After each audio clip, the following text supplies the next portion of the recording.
Thank you very much for accepting my invitation and accepting to be on my show. Yeah, thanks for having me. I appreciate it. I'm happy to be here. So I've gone through a profile. I thought to tell about you and the work that you are doing to my audience.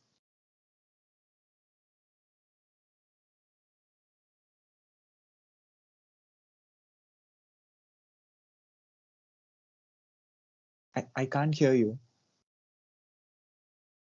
No. What about now? Let me try that. Yeah, I can hear you. Oh, okay. Thank you. Sorry. So I'm Joe Abraham. I'm a security technical leader for consulting engineers at Cisco, and I also create content on the side for cybersecurity and at Pluralsight. You're from? I'm from Las Vegas, Nevada, so I'm in the United States right now. Great. So you are a cybersecurity professional. Yes, yeah. So I work in the cybersecurity industry, and I work mostly on the network security side. But yeah, I love the cyber field. There's so many ways you can go with it. But yeah, I've been working cybersecurity for quite some years now. So can you tell in detail about your job? Yes, currently I consult for Cisco. So what we do is we go and help other organizations install security products, optimize them, troubleshoot them, and just overall increase their security posture. We help them with designs and specific use cases or business requirements that they're trying to achieve with their products that they buy or their projects that they're doing. So. So what is your best experience? Um, right now, I'd say I'm evenly split between networking and security. But yes, security is where my passion's at. So I would say cybersecurity for sure. So you write content in your website. Yes, yeah. So I'm a content creator. So I create video courses for Pluralsight. They're a training company, and then I also create some content on the side through my YouTube channel and blog as well. So you are into Cisco from last 4 years. 5 years now, actually. Yeah. So I hit my 5 year anniversary last year. So I've been there for about 5 years. Before that, Before that, I was doing some contracting. I was a network design engineer for a contracting company in Colorado, and then prior to that, I was actually in the Army. So that's where I got my start in the IT field. what made you to come into cybersecurity? Um, I would say to start with, I've always loved computers and how things work, right? But previously, I was in the restaurant industry and the logistical industry, and I had the opportunity to transition over into IT and cybersecurity through the Army. So they allowed me to retrain and get on the job experience with the new job. So that's kind of how I got started in it. They needed people for IT. And yeah, I was up for uh, my time to sign a new contract, and I used that to get training in a new job. So how you are able to manage both creating content and doing your job? Well, not very well. No, it's a struggle, honestly. It's really tough to work a full-time job and create content at the same time. Um, me, I prioritize my tasks as best as I can, and that helps out a lot. So, I have my dedicated time for my full-time job, and then, around that, I have, an hour here or an hour or two there that I can, do my content creation for as well. So, task prioritization and just making sure that I'm sticking to my scheduling. That's what helps me succeed with that. So what is cybersecurity in IT? What was that? Can you repeat the question? What is cybersecurity and information technology? Oh, what is it? I'm sorry. Yeah, so cybersecurity is pretty much the entire process of securing our information or securing our data, securing ourselves, our products, our technologies, everything, right? It's just creating a more secure world for, or digital world, I guess you could say, right? Um, so that it's a huge pillar in the IT field. It's only growing. So it not nowadays, cybersecurity and security in general, just they reach into every single domain in the IT field. It's not it has effect on everything. So So different businesses have different requirements. So how do you understand? oh, that's a great question. Yeah, different businesses and different organizations all have unique requirements, and sometimes it's tough to translate those. So yeah, you just have to listen to the customers or to who you're interacting with. Just listen to what their problems are and see if you can, translate that to, a technical solution or something like that. It's way easier said than done, though. So it's taken me years to even get used to, doing that, right? But yeah, just listen to the customer, ask questions, about their asks, right? So if somebody says they want to secure, their email, well, what email services are you using? What products, are you using? What are your biggest problems that you face, with your emails? Is it, users clicking on malicious links, or is it, a malicious user might be intercepting your messages or something like that, right? So just ask lots of questions and take lots of notes, especially. So what is the biggest business that you worked for and the smallest business that you worked for? um, I've worked with large universities and hospitals before. So those would be 100,000 or two 200,000 endpoints, right? And then the smallest one that I've worked with is maybe a couple hundred endpoints. So So how you are able to adapt to different business types? um, well, it's tough because you have to understand the business and what their goals are within their network, right? So um, each organization is different. Like I said, so a university, their requirements are going to be much different than a hospital, right? So it's like that with with any sort of comparison like that, in my opinion, right? So if I'm working a full-time job and doing content on the side, or if I'm handling two different customers from two different domains, it's more about just getting to know what you're trying to do, getting to know the people that you're working with and what their biggest concerns are, or what their uses of the network are. And then, like in my case, for having a full-time job and the content on the side, it's like, what are my goals for my full-time job and what do I need to do there? And then what are my goals and what are my priorities? What do I want to do with the content creation side? So it's just understanding what you want and what the customers want. So what is possible with cybersecurity? Wow, from in a cybersecurity career, you can go anywhere. There's many different avenues and domains within cybersecurity itself. So you can be on the network security side and or just the security engineering side and building the tools for analysts and everybody to use. You could be a security analyst where you're in a SOC and detecting and responding to threats. You could be a malware engineer or reverse engineer or analyst, and that's where you're breaking down the different pieces of malware and trying to understand how they work and all that kind of stuff, right? There's policy. There's people in cybersecurity policy. There's positions in management, of course, and then the executive levels. Yeah, the field's just huge and it keeps on growing. There's intelligence too, cyber intelligence. So. What you don't understand about cybersecurity? Probably everything that I just named.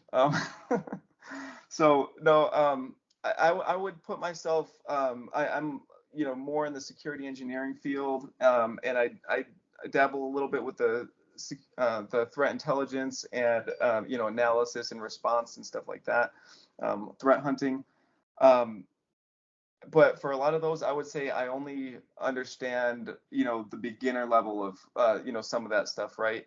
I still have a long way to go, a lot more detail to really fully understand. And then a lot of the other domains, I know almost nothing about. So, offensive security, like pen testing and stuff like that. Yeah, I'm totally weak there, and I don't understand, that very well. So So how do these third-party people will find the loopholes in the management? Yeah, that's tough. That's a lot in the on the pen testing in the offensive side, right? And it usually starts with a lot of recon or reconnaissance, and they'll, try to figure out where they can exploit. They'll look for vulnerabilities or, open insecure ports and stuff like that, right? Or maybe they'll use social engineering to have a conversation like we're having, right? And pull little bits of information from you to see if we can log into your account using that or something like that, right? Um, so there's so many different avenues for them to find an attack to be able to execute. Yeah, it's such a broad area. So there is so much data that is being generated in all the social networks and YouTube channels and in websites. Compared to last 5 years, there is a lot of data in data centers. Hmm. So professionals like you are going to help normal people like us to save our entire companies or individual data. That's the goal. Yes. We work with companies all the time trying to, secure the data at rest or secure the data in transit, right? And almost everything that we do has the goal of increasing the security posture for that organization. So, yeah, and it's becoming more and more important with attacks that are happening all the time, and with, just like you said, the amount of information that we have. It's so important to secure our data. So what is not safe in internet? Um, I would say, to start with, anything that doesn't have that little lock screen or the little lock symbol next to your web browser. I wouldn't recommend going there, especially if you don't know the site. But also keep in mind that that lock doesn't always mean that it's safe.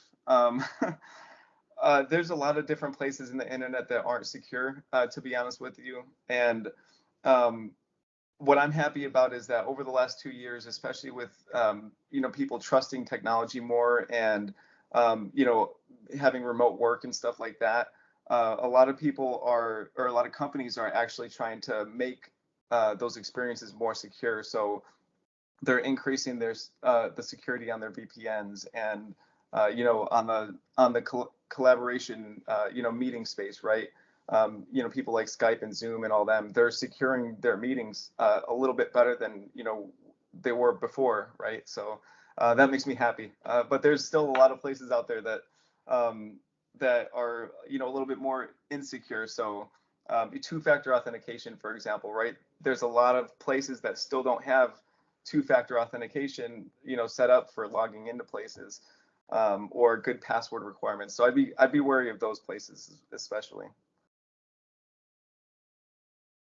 So as a cybersecurity professional, how you are able to understand the business requirements of the business owners who are not into technology?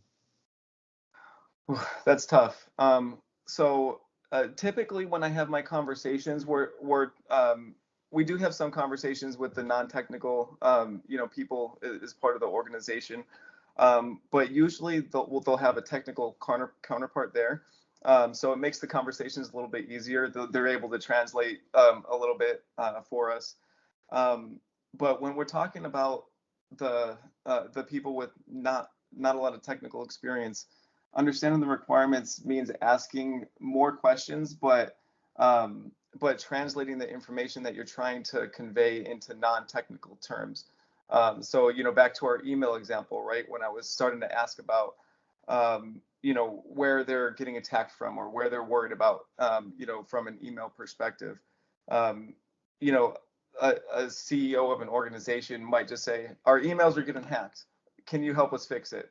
Well, in that case, I have to say, well, do you have an idea? Do you have any reports of, your, email services, being disrupted or anything like that?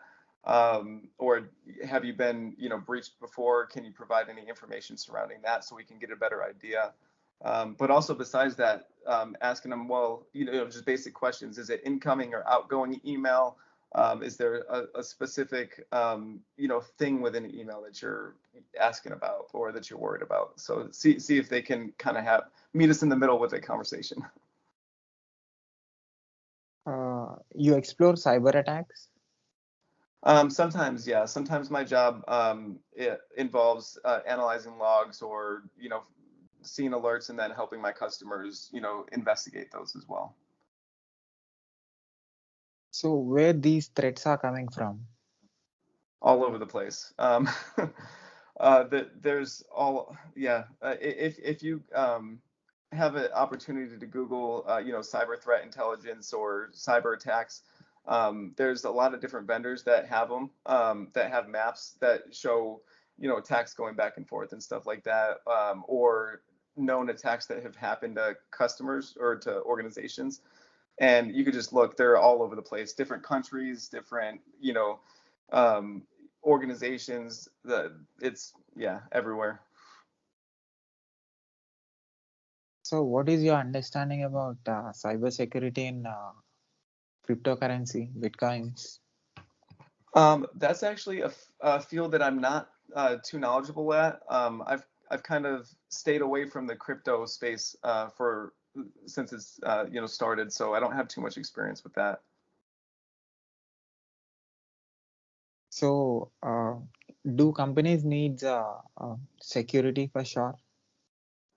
Oh yeah, oh yeah. Every company that has any sort of, well, any company period should have some sort of security, right? And I think most companies nowadays use technology of some sort, right? So everybody has to be thinking about cybersecurity, at some level, whether it's just having antivirus on your computer, anti-malware, and firewalls, or having a full network suite, um, with a full security stack.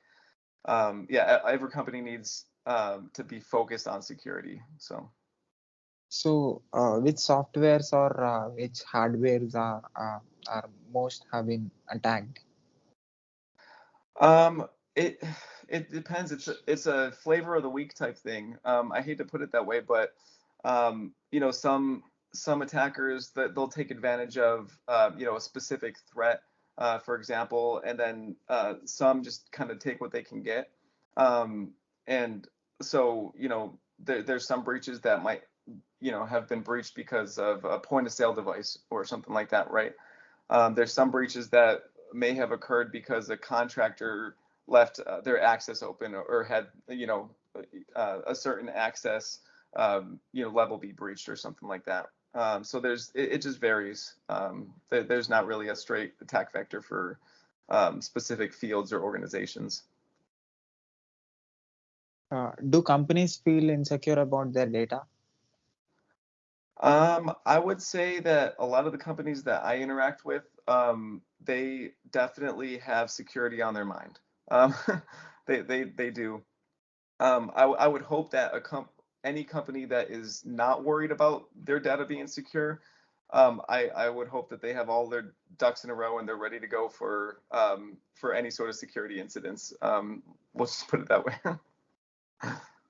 So what do you understand about I mean observing all the loopholes that you in your experience?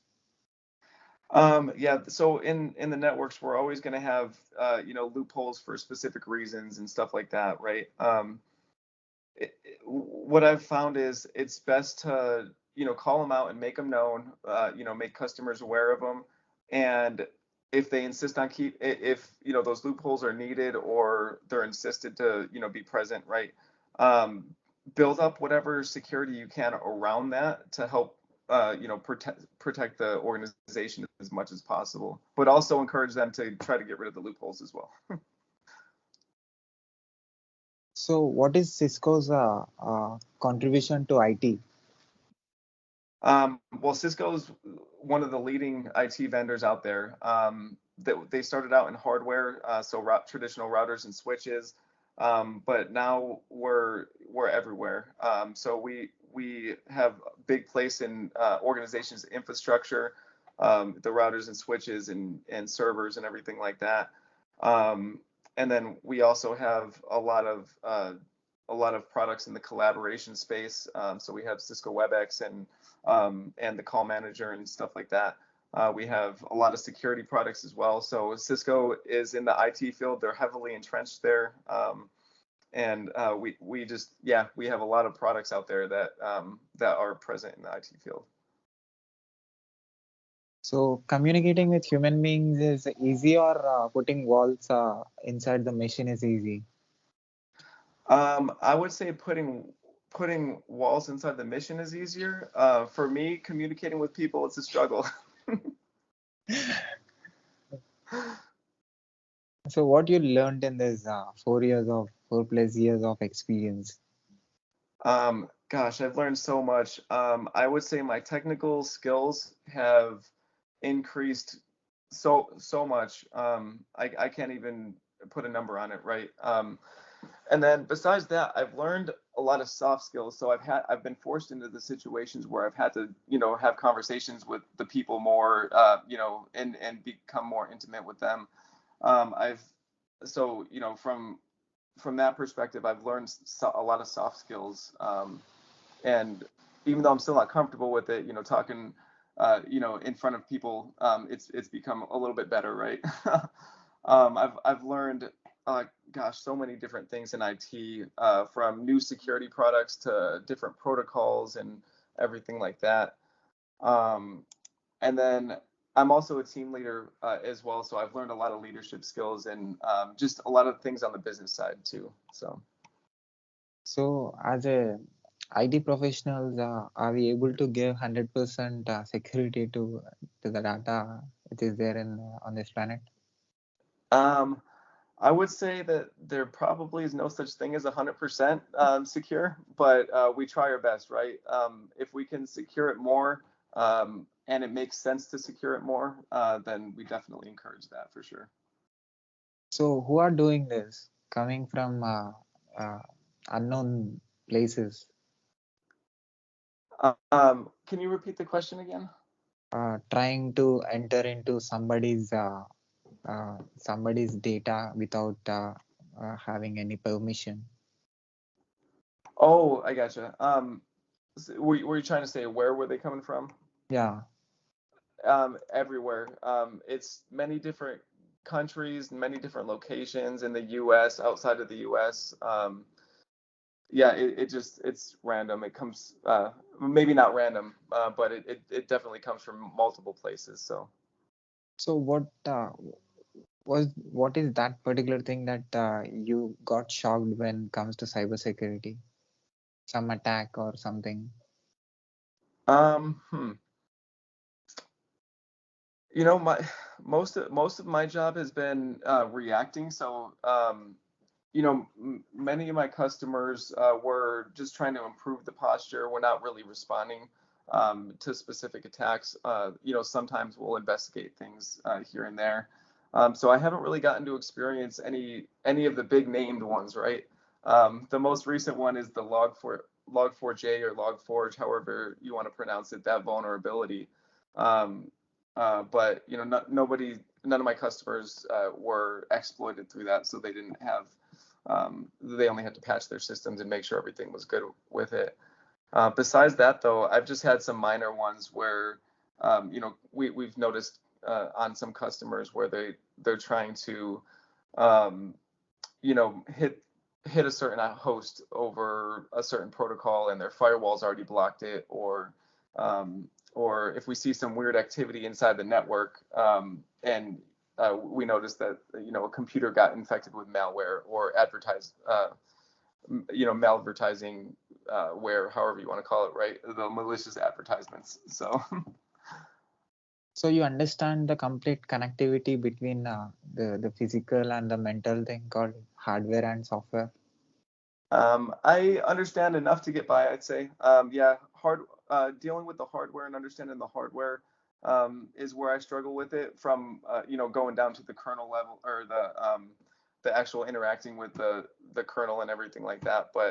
Um, but yeah, from a hardware and software perspective, I do understand, both pieces. So who's your inspiration in cybersecurity? Um, wow, that's that's a good one. There's a lot of different people that I look up to both in the cyber field, um, and just IT in general. I would say a lot of the original trainers that I grew up, learning from. So the original CBT Nuggets and INE and Pluralsight type authors and stuff like that. Those are all great. Um, I would say I don't really have one specific person that I look up to, but I interact on InfoSec Twitter all the time, and there's so many great people on there that share a lot of information. So I look up to so many people on there, um, and then yeah, just all of the social communities. I guess I look up to all the people that share information on those, that are active in those and participating in those. You talk to software developers and hardware creators. Sometimes, yes. So I'm learning a little bit in the dev space myself. I'm learning Python right now, and Ansible, but yeah, I do get to interact with them a little bit and have some of the conversations on, what what features we'd like in certain products, or talking about a specific bug or a vulnerability and stuff like that. You tell them what is making things bad. I don't think I understand the code enough to be able to tell them that. So, from my perspective, I just tell them, which feature we're having a problem with, or from like my point of view, what we see as the issue, and then I try to leave it up to them to tell me what parts of the code it is. So can a non-technical background person can able to study cybersecurity and get a job? Oh yeah, oh yes. I fully believe that anybody can get a job in the IT field if you put your mind to it, and you maybe get some mentoring or some guidance or coaching on a good path to take, right? Um, but I mean, I started out in the restaurant in supply field, and then I'm in cybersecurity now. I've heard of people, and I know people that have zero experience that have gone into cybersecurity, or some that have experience in network engineering or collaboration and come over to cybersecurity. So the paths are there. I think anybody can be a cybersecurity professional. You want to write a book on cybersecurity? Oh, that'd be awesome. I think I'd love to. I just don't know.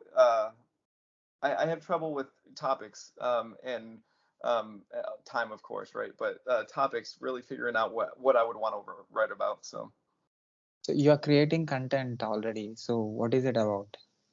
a lot of my content is about specific tools or applications, and then I have some courses just on basic cybersecurity knowledge. So, some of the tools that I present in my courses are pfSense, Firewall, Splunk, the Elk Stack, or the Elastic Stack, for SIMs and stuff like that. Let's see what else is there. Oh, Zeek, that's another popular one that I have. So, but yeah, besides those tools, though, I do have a couple courses out in just general cybersecurity practices. So what are those qualities in you making you learn more about cybersecurity? Um, I'm not sure. I feel like I can never stop learning, because the cybersecurity field is so huge, and I'm always trying to figure out how something works, um, or if I'm implementing something or testing out a new feature, why am I doing this? Why am I doing that? So yeah, that's my motivation for always learning is I want to just know and understand it. So You understand about cybersecurity in space technology? not very much, but that is a field that definitely interests me. Do you? Yeah. So, do you think that there is some data in other planet which is completely secured and which we cannot connect and communicate and get the information? I love that question. You're you're making the nerd in me come out now. Um, I would love to. Okay, so yes. Let me just say yes. I I hope that life exists outside the planet, and I would love the fact that they had their stuff together and had completely secure data. So we are giving this data and data centers to the next generation with Mhm. the help of you people, professionals. So what is going to be after 100 or 200 years uh, Um, about I think security? okay, yeah, no. I think that we wouldn't even be able to imagine it. Just because with how our technology's been evolving, in 100 or 200 years, I probably can't even imagine the types of attacks that we would see or the types of networks that we would have. I think the attacks would be really complicated. Yeah, I think everything would just be really complicated for me to understand right now. So for every positive, there will be negative. That is what you are saying. I think so, yeah. And then in 100 or 200 years, we'll probably have quantum computing all over the place, right? So yeah, just imagine the possibilities with something like that. What these big companies are uh, making their products more secure. Yeah, they're trying to. A lot of the companies are trying to, make the consumer experiences more secure, and their products, at the same time. I think a lot of them are focusing on things like, zero trust, right now, and two-factor authentication, adding in features to just make the experience better and the applications more secure or the business is more secure. um, but zero trust is the main is a big one that I've been hearing a lot lately. So So at last, what do you say to the cybersecurity people who are beginners, intermediate level, and experts? I would say keep on trying. I appreciate everything you do. Keep on trying, keep on learning, and just keep on staying hungry for understanding, why things are happening or what's happening, um, and just yeah, keep it up. That's all. So for a lot of people who are into cybersecurity, who are into training or who are into still in college, their goal is to work in Cisco and be like you, become professional, understand how things work practically. So what do you say to them who are Um, watching and listening to our conversation from anywhere on this planet? mm, I would say, if you're not already lab as much as you can. Practice, practice, practice. Explore.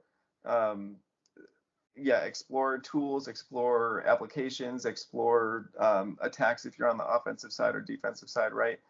Um, and just yeah, just explore and learn.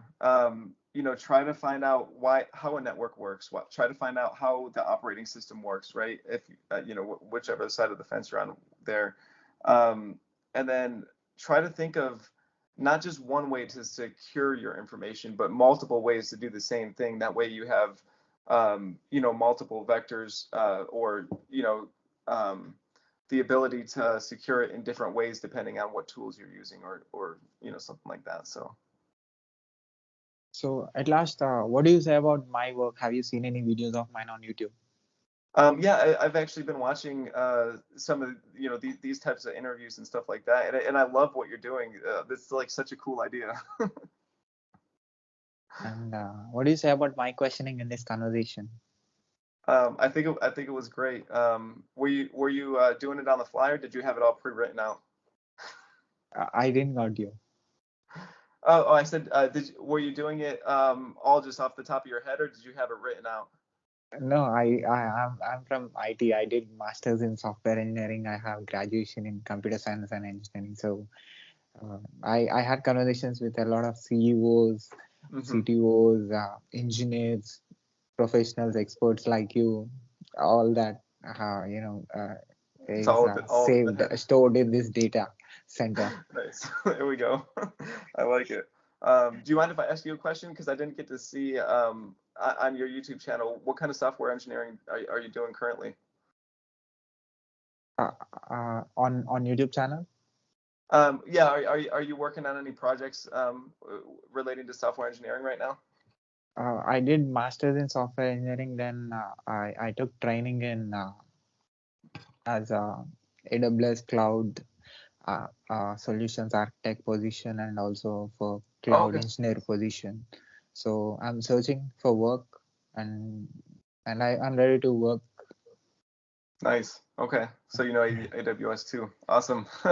Yeah, I'm trying to understand other fields like cybersecurity from people like you. Trying to understand other fields in IT. That's Just the awesome. basic understanding. Okay. Yeah, no, that's awesome. Keep on doing what you're doing. I love it. Yeah, I have your YouTube channel pulled up right now, and I've been watching them all. So I'll share your links in the description. People who finds our video on YouTube can see the work that you are doing, and also you put content, cybersecurity content. They can learn Mhm. from you. Yep, sounds good. I appreciate that. Yeah. Thank you, Joseph. Keep doing, keep inspiring, and keep learning, and make things possible. Awesome. You too, Sai. Thank you very much. I appreciate it. Yeah. Can I put this video on my YouTube channel with your permission? Yes, please. Yeah. And also on my podcast, website, internet, social media, everywhere with your permission? Yes, you do. Thank you. Awesome. Have a good one, okay? Yeah.